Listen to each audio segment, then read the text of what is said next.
Je pense que la manière la plus commode est encore d'essayer, non pas de définir tout de suite la linguistique, mais de voir sur quoi elle porte. Alors, elle porte sur deux domaines qui ne sont pas strictement équivalents, c'est là d'ailleurs une des difficultés, et qui sont d'un côté le langage en tant qu'activité et d'un autre côté les langues. Le langage en tant qu'activité, vous le voyez, c'est une activité qui a à voir avec à la fois les institutions, d'un autre côté avec tout un ensemble de comportements signifiants, ritualisés, quotidiens, etc. Et l'étude du langage, eh bien après tout, on la retrouve, que l'on fasse de la sémantique historique, que l'on fasse de la philosophie, que l'on fasse de la psychologie, etc. Les langues, elles, à la différence du langage qui est une propriété universelle de toute l'espèce humaine, les langues se caractérisent d'abord par leur diversité. Cette diversité, dans certains cas, vous le savez, est presque terrifiante lorsque on se retrouve dans une communauté qui parle une langue totalement différente de la vôtre. Il vous reste naturellement des comportements cognitifs de type gestuel, par exemple, mais lorsque vous n'avez absolument pas même une parcelle de vocabulaire commun, et que vous vous retrouvez brusquement dans une autre communauté, en laissant de côté les problèmes culturels, vous êtes parfois dans un état pour lequel eh bien, vous n'avez pratiquement pas de recours.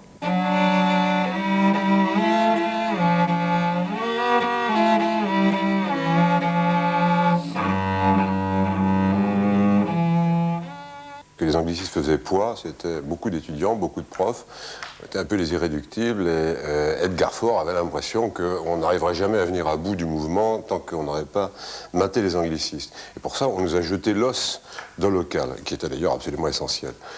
Alors, Cuglioli, à ce moment-là, a demandé à quelques-uns d'entre nous de nous mettre en chasse. Et puis, il y a eu Charles V. Alors, Charles V, c'était une usine de treilleuses électriques, Alpha Laval.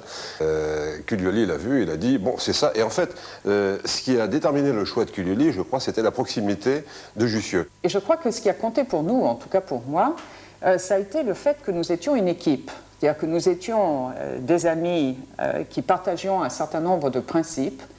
Et ces principes, c'était des principes que Cuglioli incarnait parfaitement. Alors, il y avait d'une part l'idée que l'anglais, c'était une langue vivante, qu'il ne fallait pas enseigner dans des amphithéâtres de 1000 personnes, qu'il fallait avoir un local avec des plus petites salles. Il n'y a pas d'amphi dans ce local. Donc, des cours en plus petits groupes, qu'il fallait insister sur la linguistique et qu'il fallait s'ouvrir aux autres disciplines. Il faut se rappeler l'immense mise en cause des savoirs acquis et d'un certain nombre de principes anciens qui avaient lieu à ce moment-là. Une mise en cause dont Cuglioli s'était fait vraiment un très volubile porte-parole. Par exemple, la création d'un certain nombre d'enseignements qui n'existaient pas auparavant. l'idée d'un apprentissage gradué de la langue. Ça paraît d'une évidence un peu banale aujourd'hui, mais ça crée une véritable révolution dans l'organisation des études. Et c'est à l'organisation des études qu'en fait le plus clair du temps a été consacré. Il a introduit l'esprit scientifique jusque dans les lettres. Moi, je crois que c'est c'était avant-garde, c'était nécessaire. L'université, les lettres à l'université, ce n'est pas seulement les belles lettres. Il avait comment dirais-je, une subversivité fertile. Je crois que, justement, enfin, cette fertilité de Cullily était tout à fait exceptionnelle. Et de ce point de vue-là, je me souviens d'une anecdote. Moi, j'ai connu Cullily, alors c'était plusieurs années auparavant, j'avais passé l'oral de mon certificat de philologie avec lui, et il m'avait posé des questions totalement à côté du programme. Alors, manifestement, il testait mes réactions, et après l'épreuve, je lui ai demandé pourquoi il pratiquait ainsi. Il avait cette formule, il m'avait dit, écoutez, le rôle d'un professeur, c'est peut-être de sonder vos connaissances, mais c'est surtout de vous apprendre à être intelligent. Bien, ça, je crois que c'est une des raisons, enfin, pour lesquelles, qui nous ont séduits dans Cullily, et pour lesquelles nous l'avons suivi. Et si nous avons un petit peu d'intelligence, je crois que nous en devons une partie à lui. Et puis, nous sommes très surpris lorsque nous nous apercevons que dans telle langue, par exemple, on ne fait pas la distinction, en tout cas pas couramment, entre la main et le bras. Prenez par exemple le russe, ou entre le pied et la jambe. C'est-à-dire qu'on a d'un côté le membre supérieur, d'un autre côté le membre inférieur. Et on se dit, comment font-ils? Nous nous imaginons, parce qu'en français ou dans les langues à portée de main, si j'ose dire, que toutes les langues connaissent par exemple la passivation. Or, dans de très nombreuses langues, il n'existe pas d'équivalent, de près ou de loin, du passif. Voilà donc un certain nombre de caractéristiques très très grossières, mais qui suffisent déjà à poser cette question: si le langage est donc universel, si les langues comportent toujours des variations, comment peut-on unir quelque part, établir une correspondance entre l'activité de langage et, d'un autre côté, la diversité des langues.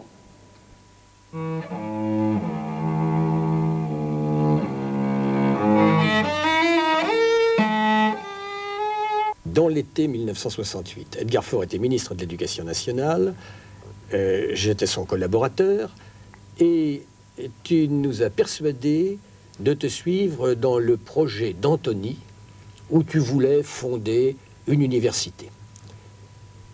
Quel était le projet? Ma deuxième question, le deuxième moment où tu es intervenu, c'est un peu plus tard, dans l'année 1968-1969, au moment où nous faisions passer les agrégations.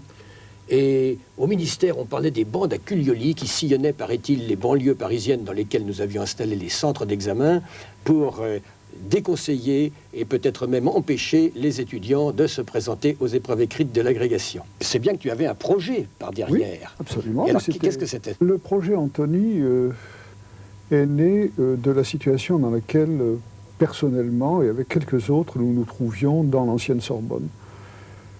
Nous avions en tête des relations de Qu'est-ce que tu veux dire, la situation? On ne voulait plus de vous ou vous ne vouliez pas des autres? Dans mon cas personnel, on ne voulait guère de moi. On m'avait fait cette remarque que je cite parfois parce qu'elle m'a beaucoup marqué, non pas d'amertume, mais plutôt d'amusement. Vous feriez mieux d'aller dans une faculté des sciences. Et donc, avec un certain nombre de personnes, en particulier d'ailleurs avec La Planche, avec lequel j'avais beaucoup travaillé lorsque nous allions dans son séminaire à Sainte-Anne, mais avec d'autres personnes, nous étions là en train de faire à la fois notre travail d'universitaire, au sens le plus banal du terme, et en même temps en train de réfléchir à ce que pourrait être une université pluridisciplinaire qui poserait le problème en permanence critique de sa propre méthodologie. Et lorsque mai 68 s'est produit, eh bien, nous avons eu le sentiment qu'il y avait là, ne disons pas une brèche dans laquelle il fallait s'engouffrer, parce que ce sont des termes romantiques qui ne valent pas, mais tout simplement qu'il y avait effectivement la possibilité, enfin, de réaliser ce que nous ne pouvions absolument pas réaliser dans l'ancienne Sorbonne, pour des raisons d'ailleurs complexes, parce que il est vrai qu'il y avait tellement de tâches quotidiennes à assumer, et puis, il faut bien le dire, on avait parfois le sentiment que les jeux étaient faits, que la pièce de théâtre se déroulait comme elle devait se dérouler, dans un décor qui avait été en partie hérité. Par quoi commençons-nous? Dans ce cas, la réponse est extrêmement claire. Nous commençons par les langues. Pourquoi? Eh bien parce qu'il n'existe aucune possibilité d'avoir un texte qui soit écrit en langage, même si les informaticiens parfois parlent de langage naturel, comme si c'était une variété de langues à part. Nous passons toujours par une langue. Il y a eu des fantasmes qui ont hanté à un moment donné la conscience, c'est pas de savoir s'il existait une langue qui aurait été la langue d'Adam. Bien. Et grave problème, parlait-il hébreu, parlait-il latin, etc. Nous laisserons de côté, si vous voulez bien, ce genre de considération, mais pour vous montrer que cette mise en relation entre le langage et la diversité des langues a fait problème depuis que l'on réfléchit justement sur l'activité de langage et d'un autre côté sur la diversité des langues. J'enseignais le yiddish au Langso depuis 63-64 et c'était vraiment la 5e roue du carrosse.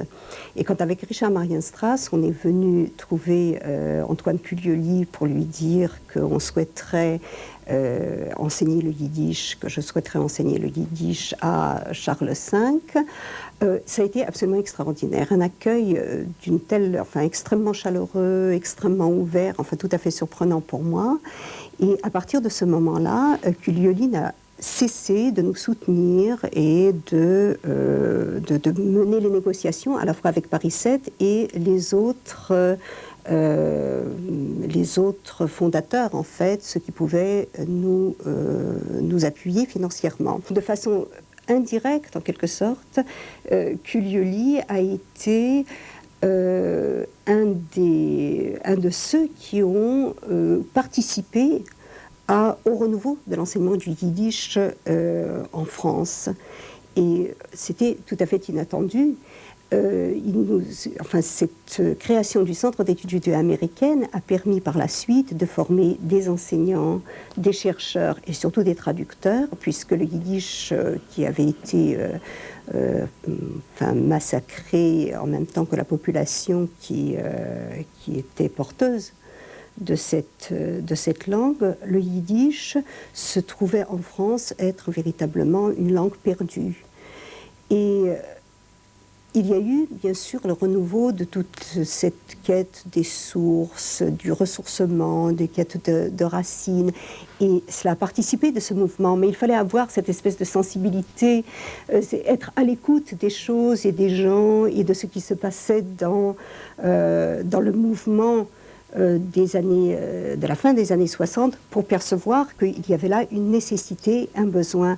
Et c'est à partir de là que nous avons pu travailler et que Cuglioli a apporté cette extraordinaire possibilité qui, par la suite, a permis de publier une quinzaine ou une vingtaine de livres avec des traducteurs formés à Charles V, et alors que le yiddish était traduit jusque-là à partir d'une tierce langue, par exemple à partir du russe ou à partir de l'anglais ou à partir de l'allemand.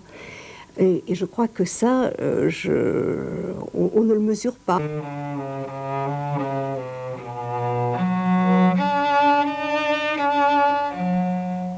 dafa amoon benn nit ku amoon ñaari jabar ku nekk ci ñoom am jenn doom ju jigéen yàlla def mu am jenn jabar ju dee bàyyi fi doomam ñaari xale ju jigéen ñi ñu bokk tur ndax mu mën a leen a xamee ñu leen di ràññee ku ma am tey xale ju jigéen. Il s'y trouve aussi des personnels spécialisés. On pensait d'abord que tout pourrait être terminé avant les pluies, c'est-à-dire dans 3 mois. Guinao, qui est employé tantôt avec le sens le dos, tantôt avec une valeur derrière, tantôt avec une valeur puisque. Alors, il y a un point pour la polysémie, parce que pour l'instant, ce qui te permet de parler de polysémie, c'est la traduction.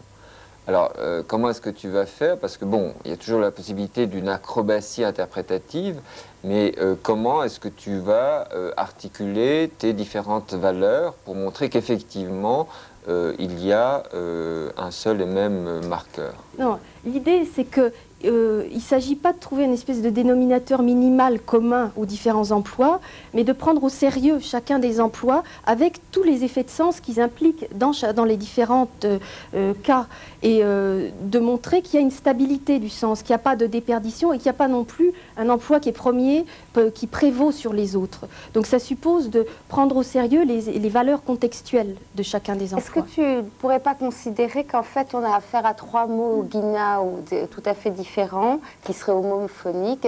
Qu'est-ce qui te prouve la nécessité de postuler un mot unique ayant ces trois valeurs?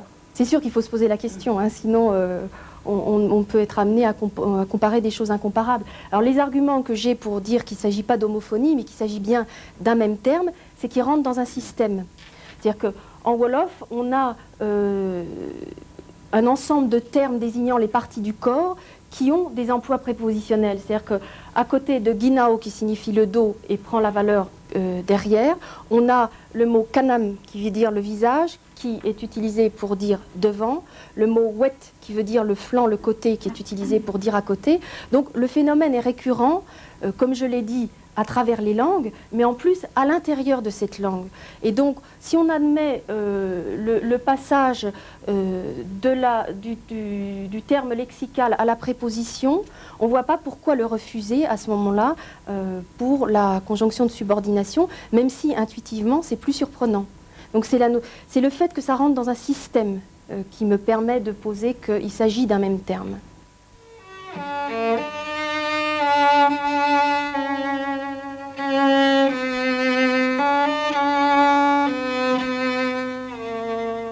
J'ai le sentiment d'avoir eu une enfance, et peut-être moins une formation ensuite, mais enfin une enfance exemplaire dans la mesure où elle était d'une banalité totale. J'avais des parents qui étaient des fonctionnaires. Mon père avait été instituteur, et comme il ne gagnait pas sa vie, puisque les instituteurs étaient très mal payés à l'époque, il était devenu postier, inspecteur des postes. Il s'est spécialisé dans le téléphone. Ma mère était institutrice, elle aimait beaucoup les mathématiques, mais elle n'a pas pu aller au-delà de son métier. Et pour moi, donc, avec une sœur, j'étais ce qui était représenté à des milliers d'exemplaires, un Corse de Marseille, avec une grand-mère, des grands-mères qui ne parlaient pas français, et pour le reste, ma foi, une enfance heureuse, sans problème particulier.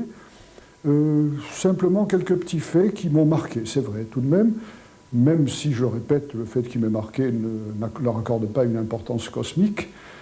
C'est par exemple le fait qu'au début, quand nous sommes arrivés, je passe sur mon très jeune âge, quand j'avais quelques mois, et qu'avec ma mère et ma sœur, nous sommes partis dans l'Aisne, qui était dévastée. C'était la seule possibilité pour ma mère d'avoir ainsi un poste d'institutrice. Mais enfin, ça, j'avoue que je n'en ai pas conservé de souvenir. À Marseille, nous avons vécu d'abord dans un quartier qui est un quartier populaire. Nous étions dans des locaux très pauvres, à la Belle de Mai, et j'en ai toujours conservé une grande sympathie. Je me sens beaucoup plus à l'aise dans des lieux de ce type plutôt que dans des quartiers qui sont un petit peu trop huppés. Je dois dire que là-dessus, c'est quelque chose qui m'a profondément marqué. Ensuite, nous avions une maison isolée avec un jardin. Je me suis adonné aux joies de l'agriculture. Je faisais pousser des pommes de terre. Et d'une façon générale, j'ai toujours aimé, ceci aussi est peut-être un trait particulier, le jardinage, couper le maquis, etc. C'est une activité qui permet la concentration et qui en même temps permet de penser à autre chose. Pour le reste, ma foi, en tant que Corse de Marseille, je dis cela parce que véritablement je n'étais pas tiraillé, mais j'appartenais effectivement à deux formes de culture. Et la culture provençale, Marseille était encore une ville provençale à l'époque, la culture provençale m'a beaucoup marqué aussi. On parlait provençal dans les rues parfois. Nous avions une maison à Roquevert où j'ai fait beaucoup de bicyclettes. Ce qui me frappe, c'était une vraie Provence encore. C'était exactement le pays de Pagnol. Je connais tous les endroits dont il parle, je les ai faits à pied, je les ai faits en bicyclette, etc. C'était un pays où il y avait de l'espace, où il y avait une communauté. Si j'ai un sentiment là d'avoir été formé par quelque chose, c'est sans doute par à la fois cette multiplicité des communautés qui y vivaient, par en même temps ces communautés multiples qui en formaient une, ce qui est en apparence contradictoire mais qui ne l'est qu'en apparence, et en même temps par cet espace que nous avions. Voilà donc pour les choses essentielles. Les petites anecdotes encore dont je ne sais vraiment s'il faut les considérer avec sérieux ou avec humour, plutôt avec humour toujours, de toute façon, c'est le sentiment d'injustice que j'ai eu, qui a fait que ensuite je me suis toujours trouvé un tout petit peu dans une position en porte-à-faux dès que j'avais le sentiment qu'il y avait une forme d'injustice. En particulier quand j'étais à l'école primaire, à un moment donné, petite anecdote sotte, mais enfin, quelqu'un avait écrit sur un cahier, ça a été ma première leçon de logique, des insanités, et avait ajouté en dessous « un con comme le maître ». Nous avons été tous punis, ce que j'ai trouvé injuste, et surtout nous avons eu une belle leçon de logique. L'instituteur nous a expliqué qu'en disant un con comme le maître, celui qui avait écrit cela s'était lui-même assigné la propriété, s'était fait prédiquer la propriété être con, ce qui lui semblait contradictoire. Outre cette jeunesse qui s'est faite dans l'espace, à côté naturellement, parce que ça n'était pas une grande chance d'ensuite avoir l'occupation, la guerre et tout ce que ça a représenté. Mais c'était presque, sur certains points, je vais dire quelque chose d'horrible, mais ça a été une chance au moins, c'est que ça m'a appris ce que c'était que l'horreur, même si je ne l'ai pas vécu directement. Ça m'a appris surtout ce que c'était que cette atmosphère visqueuse de mauvaise foi, ce discours patriotard, cette manière de dire une chose et d'en faire une autre. Et je dois dire que j'ai tiré de cela, et d'autres choses dont je voudrais peut-être reparler, parce que ça c'est aussi un trait important, je veux dire, à l'usage des générations, pas pour me décrire moi-même, cette façon donc d'être malhonnête qui a fait que, au fond, le passé ne m'intéresse pas. Quand je repense à tout cela, ce qui est intéressant, c'est de voir ce qu'a pu être à un moment donné une époque, etc. Mais il y a tellement de mauvaise foi là-dedans, et j'ai, pendant longtemps, je dois le dire, à l'intérieur même de la culture française, telle que j'ai été amené à m'y déplacer, j'ai tellement trouvé de racines de ce qu'a été Vichy que je préfère ne pas trop y penser. Pour l'activité de langage, nous allons la ramener à 3 ordres de phénomènes auxquels nous n'avons pas accès, dont nous avons simplement la trace dans nos comportements quotidiens. D'un côté, une activité de représentation. Il existe des opérations mentales par lesquelles, à la fois de façon spontanée, propre à tout sujet, et d'un autre côté, par l'interaction sociale, nous construisons des représentations du monde, mais non pas en tant que des successions de photographies, mais en tant que des représentations qui ont une spécificité dont, il faut bien le dire, nous ne pouvons pas parler de manière très très cohérente, et à la suite d'opérations dont nous ne pouvons pas dire grand-chose. Nous savons simplement qu'elles existent. Si nous étudions des phénomènes de pathologie du langage, l'activité de langage d'une façon générale, nous savons qu'il y a une activité de représentation. Nous n'avons pas conscience de cette activité de représentation, qui est une activité permanente. Mais si vous me posiez la question que pouvez-vous nous dire de la façon dont nous construisons nos représentations? Je ne pourrais que, à la limite, passer la question à un psychologue, qui lui-même, vraisemblablement, la passerait peut-être à un biologiste, qui lui-même, eh bien, devrait à nouveau la repasser à quelqu'un d'autre, vraisemblablement, parce que nous ne savons pas.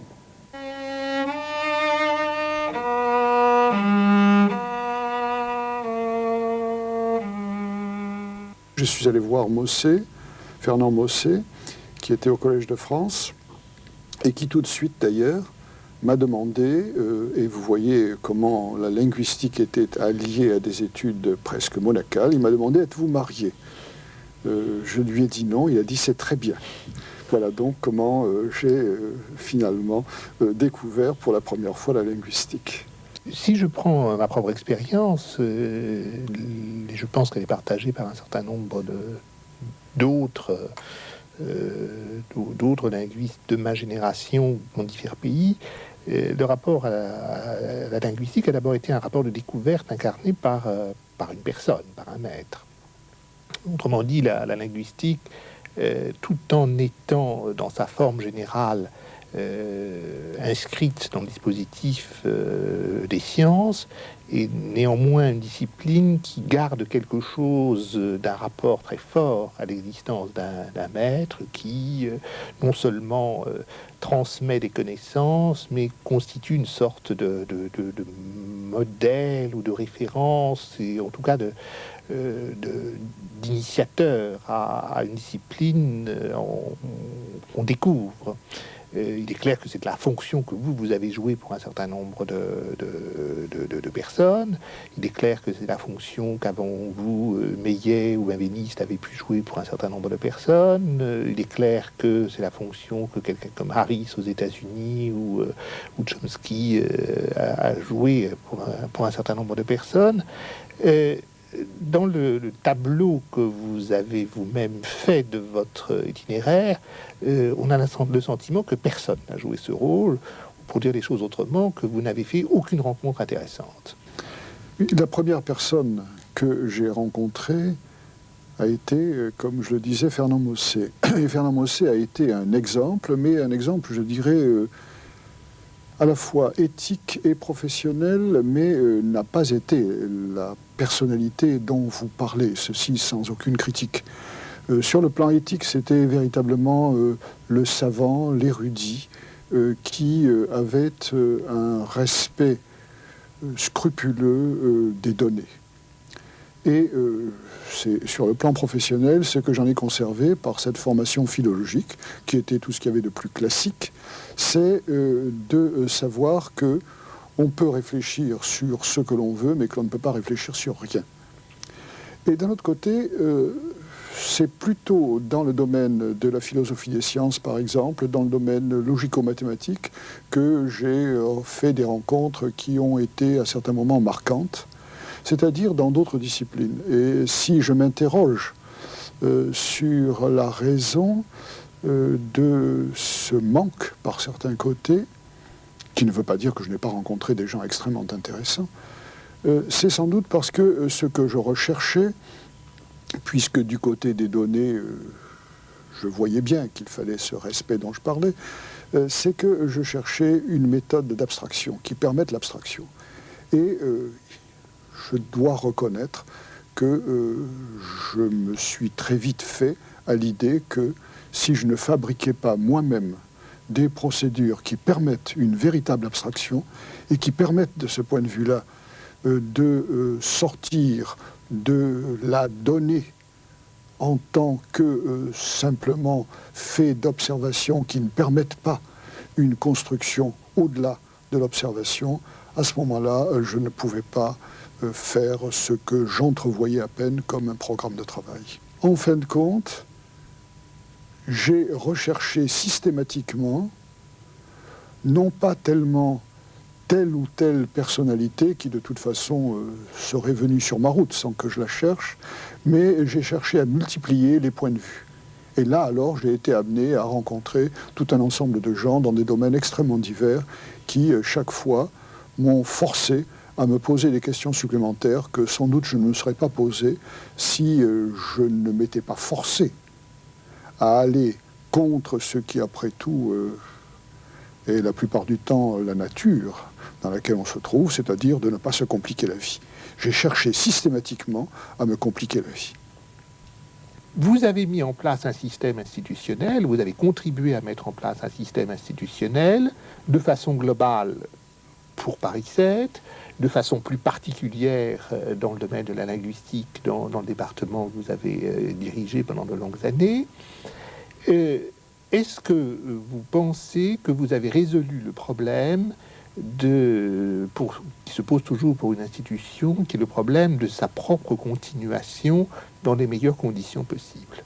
Autrement dit encore, étant donné l'ambition que vous avez pour l'université, pour un programme de recherche tel que le vôtre, est-ce que vous avez le sentiment que maintenant, cette ambition peut continuer d'être satisfaite par des simples mécanismes institutionnels ou par le jeu des mécanismes institutionnels, aussi bien dans le domaine de l'université en général que dans le domaine de la linguistique en particulier? Bien évidemment, on pourrait toujours me dire, un heureux hasard peut toujours faire qu'il y ait une ou deux personnes intelligentes au bon endroit.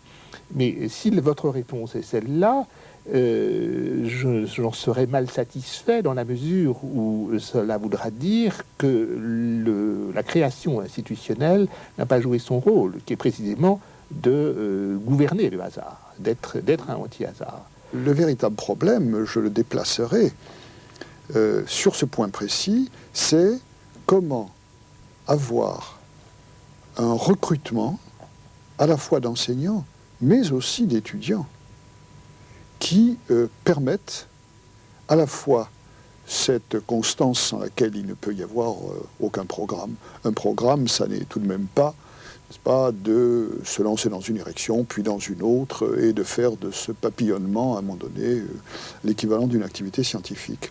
Donc, il nous faut des gens qui aient cette constance et qui, d'un autre côté, soient en mesure de poser des questions qui vont éventuellement forcer à vérifier la robustesse des moyens que l'on utilise pour réaliser le programme, les transformer, bref, l'enrichir. Supposons que nous ayons, à un moment donné, donc un domaine à développer. Avons-nous, à l'heure actuelle, la possibilité, pensons à la microbiologie à un moment donné, pensons à Guillemin, avons-nous la possibilité de le développer? Ou bien va-t-on nous dire les normes font que vous ne pouvez pas avoir de possibilités parce que, eh bien, il n'y aura pas de débouché, ou bien ça ne correspond pas au plan que l'on s'est fixé, ou des choses de ce genre. Imaginons que nous trouvions la personne adéquate pour ce domaine, mais véritablement la personne qui va permettre de développer. Va-t-on, dans ce cas, continuer à nous dire la même chose? Va-t-on nous dire vous avez droit à 1,05% de professeurs par rapport au corps enseignant, et comme cela vous ferait passer à 1,07? Je caricature, mais n'est-ce pas, j'aimerais être sûr. Il est évident que si la réponse est dans tous ces cas on ne peut pas, eh bien le programme, alors lui au sens universitaire du terme, devient difficile à tenir. Il reste cependant, me semble-t-il, pour ne prendre que Paris 7, premièrement, un effort réel qui a été fait pour séparer la linguistique en tant que discipline des études de français, par exemple. Ce qui ne veut pas dire que le français n'y a pas sa place, mais vous voyez bien à quoi je fais allusion, d'une façon générale. Et d'un autre côté, cette attitude qui est de supprimer les cloisons autant que faire se peut entre les disciplines. Si on élimine cela, on peut se demander si la linguistique pourra continuer longtemps à exister. Sinon, elle sera prise entre les grandes plaques tectoniques, la plaque tectonique de la communication, la plaque tectonique de l'informatique, la plaque tectonique de la biologie et d'une certaine forme de psychologie à sa suite. Et là-dedans, que restera-t-il à la linguistique? Bien, il lui restera d'être ce qu'elle a été à un moment donné, c'est-à-dire une branche en dehors de la philologie qui restera comme une sorte de mausolée. Il restera les langues vivantes. C'est-à-dire qu'on sera ramené presque au point de départ où l'on avait une forme d'activité qui consistait à décrire, là encore avec beaucoup d'ambiguïté sur le terme, les langues. Voilà donc tout un ensemble de points qui font que on ne sait pas très bien. Mais si ces conditions de liberté minimale, mais de liberté tout de même, étaient respectées, c'est-à-dire que si en se soumettant à tous les critères que l'on peut imaginer pour qu'il n'y ait pas quelque part un petit groupe d'aristocrates qui se couperait, à ce moment-là, je pense que oui, il existe la possibilité de continuer de telle manière que on puisse aboutir à un moment donné à ce qui finalement a peut-être été toujours, en tout cas c'est ce qu'on m'a reproché, donc un objectif quasiment philosophique, de philosophie naturelle, et qui est de savoir comment, ayant à partir de notre relation au monde, y compris à autrui, nous avons des représentations, et comment nous pouvons, à travers des textes qui ne sont pas des textes emmagasinés tels quels, partager ces représentations, en tout cas par les réactions qu'elles introduisent dans notre relation à autrui et au monde, c'est-à-dire finalement remonter à un problème qui a été fort bien posé par les stoïciens en son temps. Si on cherche une trace, je me souviens très bien de 2 ou 3 petites anecdotes qui sont d'ailleurs très courantes. Chaque fois qu'on interroge quelqu'un sur les prémices de sa vocation, c'est toujours un petit peu décevant parce qu'il y a naturellement un côté infantile. Il faut l'espérer en tout cas.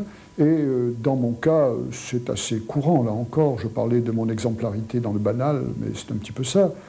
Lorsque j'étais à Roquevert, je me souviens encore de la très grande joie que j'éprouvais dans une grande pièce bleue, avec de temps en temps une mouche qui passait dans la grande chaleur, en train ou bien de lire d'un côté des dictionnaires. J'aimais beaucoup ça, je dois dire, dans des langues étrangères. Le brigadier de gendarmerie m'avait prêté, qui était corse, m'avait prêté son encyclopédie Quillet. Et dans l'encyclopédie Quillet, il y avait des descriptions de langues, il y avait un passage, il y avait des chapitres. Et je lisais ça très volontiers. Puis ensuite, lorsque ont eu lieu les événements, après Munich, etc., de l'invasion de la Tchécoslovaquie, il y avait des affiches, je me souviens, en tchèque, à côté des affiches en espagnol. Et je m'étais pris d'amour provisoirement pour le tchèque. Et j'avais inventé, comme ça, des traductions que je faisais de français dans une langue à base plus ou moins slave.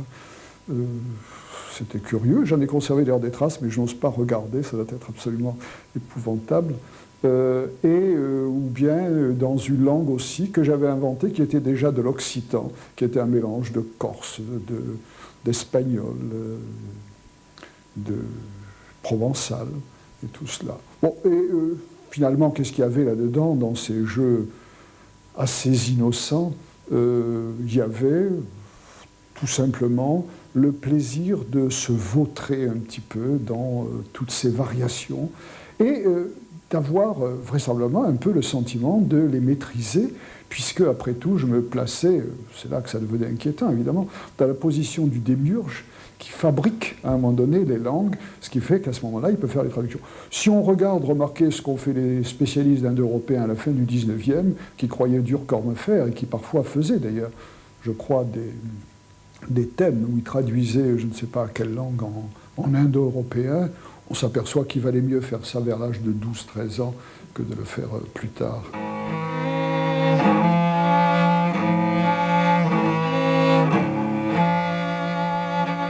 Voici donc ces lieux où cela fait 30 ans environ, pour ce qui est du séminaire de linguistique formelle, que j'assure ce qui a été un véritable séminaire, en tout cas pour moi, c'est-à-dire un lieu où je pouvais dire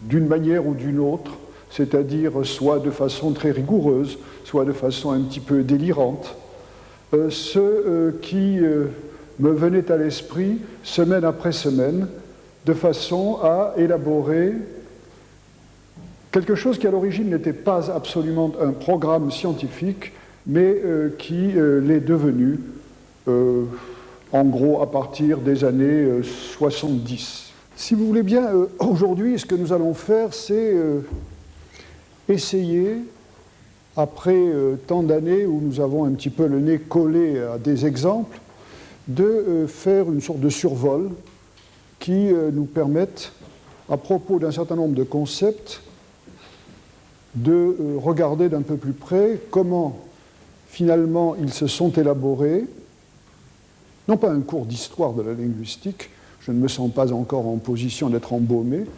mais pour réfléchir, voir quelques erreurs que j'ai pu être amené à commettre, et pour lesquelles vous avez, vous, commis éventuellement l'erreur de m'emboîter le pas sans rien dire,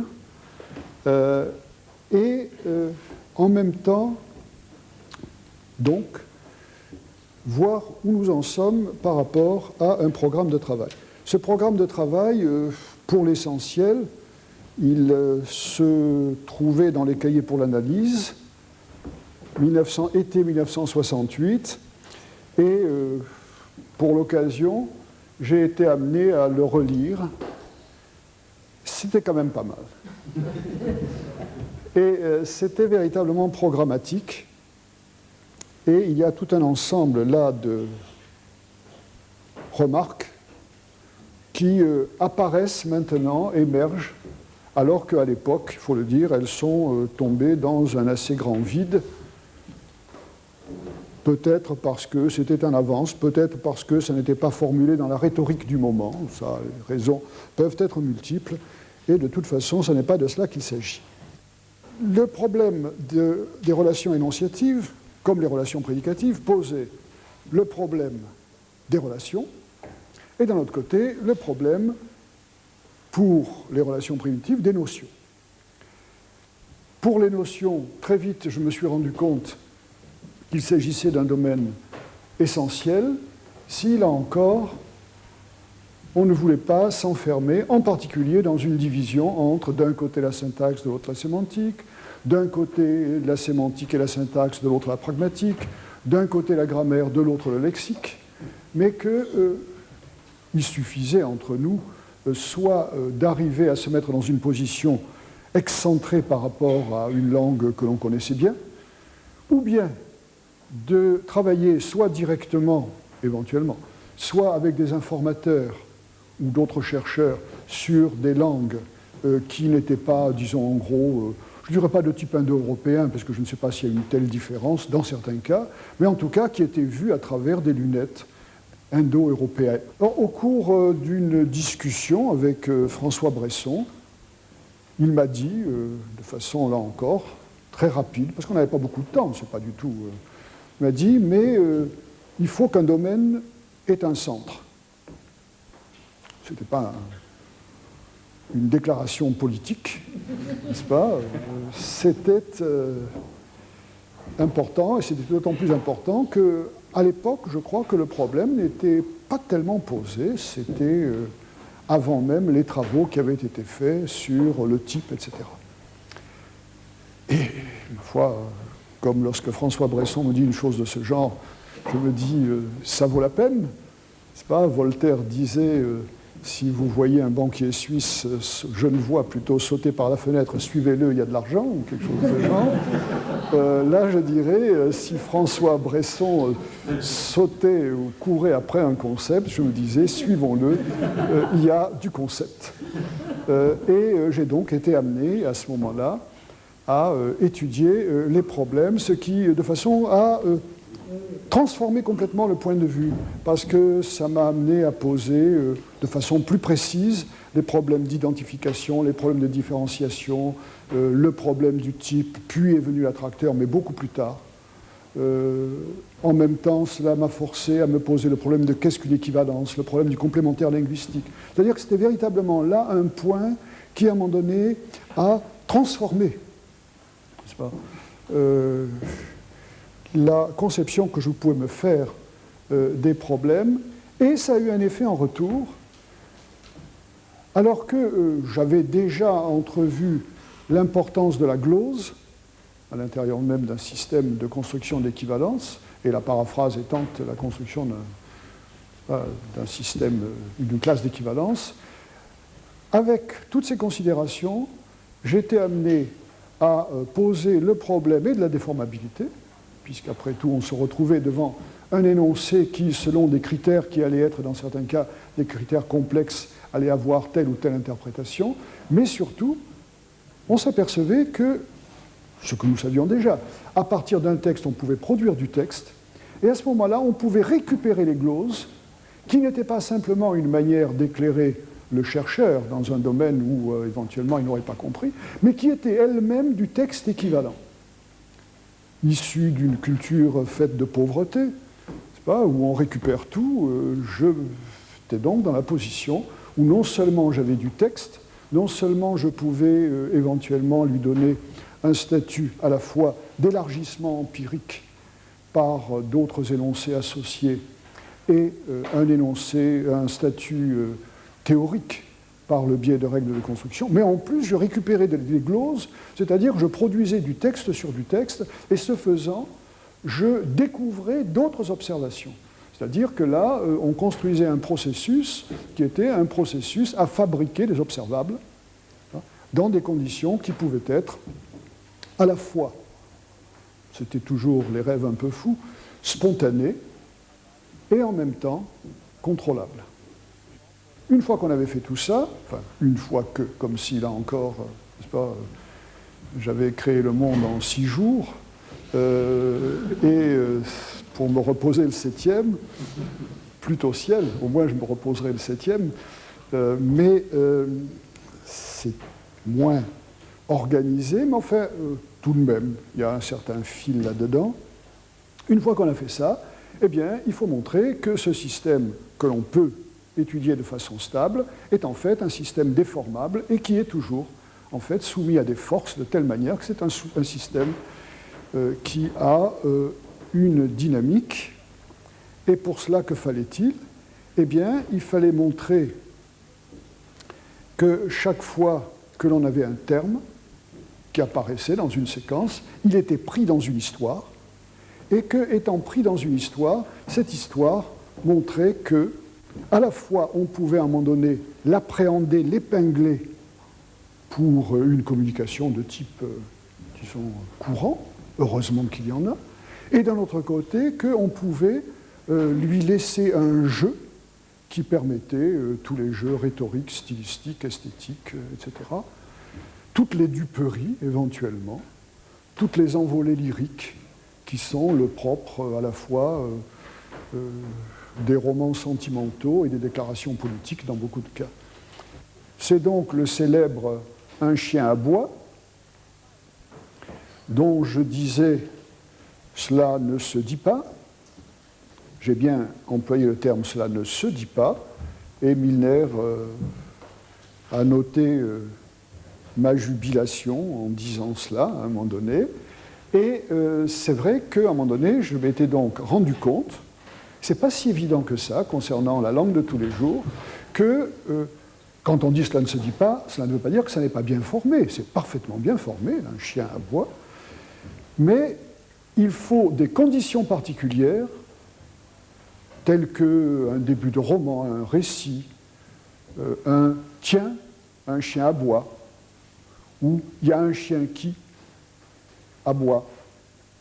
Des choses de ce genre-là, ou bien alors un chien aboie au sens de un chien ça aboie, c'est-à-dire un chien est un aboyeur, et cela montrait surtout que finalement, très vite, devant à un moment donné une séquence textuelle, on se trouvait devant le problème De quoi parlons-nous?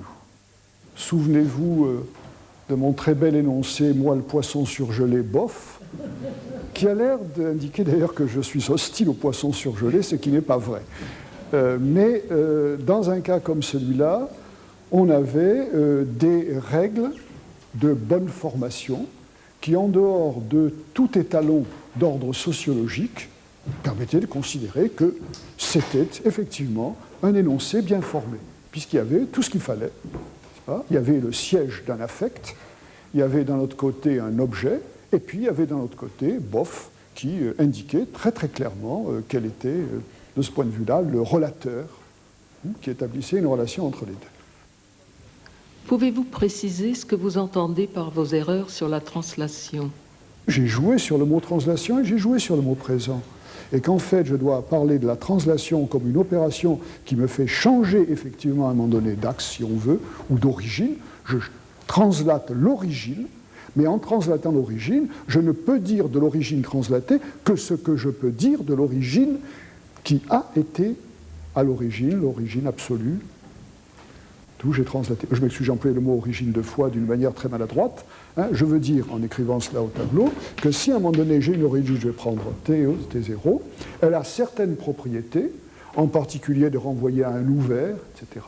Et si je vais avoir à un moment donné T'0, je ne peux, à la translation près qui fait que le temps n'est pas de ce point de vue-là isotrope, ne serait-ce que parce que ici, j'ai affaire à de l'actuel et ici de l'avenir, alors que ici, j'ai affaire à de l'actuel translaté, et ici, j'ai affaire à du révolu, c'est-à-dire des événements qui se sont déjà produits.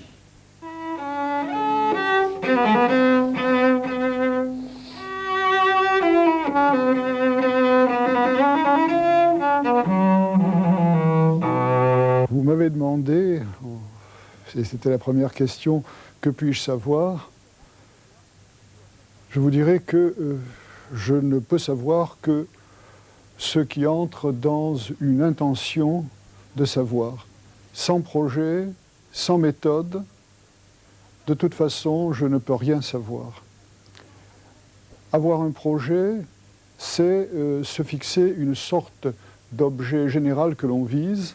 Avoir une méthode, cela veut dire une méthode qui s'adapte, qui est sensible aux observations infimes, qui est attentive à autrui et aux objets que l'on construit. C'est-à-dire que l'on est pris dans une transition entre d'un côté une sorte d'observation qui part de la réalité en apparence la plus banale et qui se révèle de ce point de vue-là extrêmement féconde, et que l'on va jusqu'à l'abstraction qui permet de rendre compte. Voilà donc, pouvoir savoir, c'est de ce point de vue-là, en fait, vouloir savoir.